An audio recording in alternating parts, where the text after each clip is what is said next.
Well, I am humbled to be between two such erudite academics.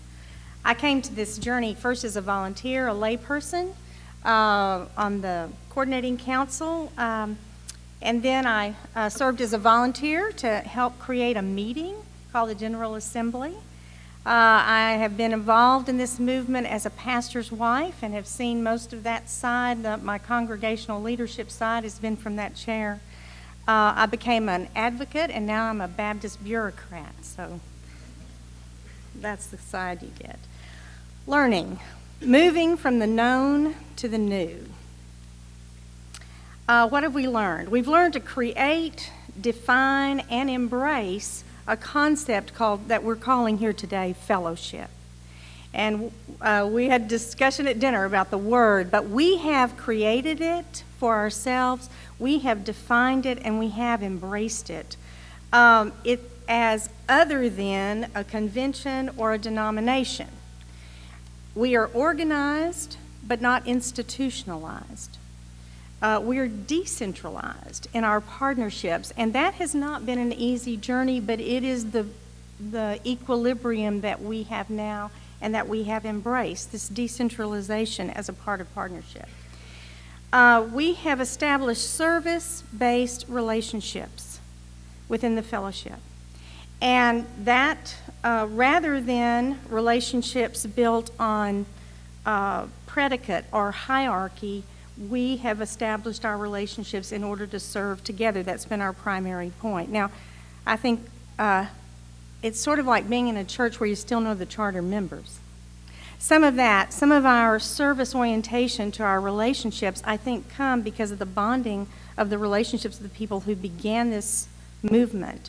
And I think one of the careful considerations for us in moving forward is how do we create those same sorts of relationships so that they maintain a service orientation rather than some other kind of relationship, like just in name only or something that's beyond a relational partnership. We know that we are not the SBC. We also know that we are not liberal mainstream Christianity. And I think it took us a while to come to find a place in between where that identity was something that was embraced in an area of equilibrium by our whole spectrum. We've learned how to bear witness to our identity.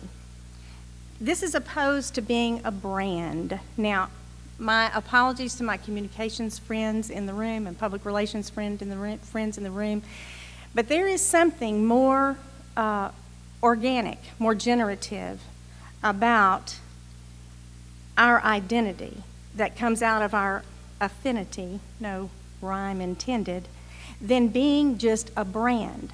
We're not just branded something because we're said it over and over again or have a design or have a color or have a logo or have a theme. Our affinities with each other is what has kept us together. And I think the identity that comes out of that sort of is part of what, looking forward, how does that inform us? We are in for a narrative future. And I think we have to create structures that allow for narrative discourse so that what we did earlier today is not incidental but is essential. That what lights the fire in our younger leaders is that narrative connection so that we're coming out of affinity and that we have a way of sharing that. It is a shame we made the point at our group earlier today. I've become aware of this, and this is just confession on my part. I have a lot of interns in my office. I mentor a lot of young leaders. I don't always sit down with them and say, here is what I believe. Here is why I believe it. Sometimes we expect those essentials of our faith to be assumed when, as mentors, we need to be explicit about those as we are about other narrative stories of our faith. And so that witness of, I think, is our narrative future.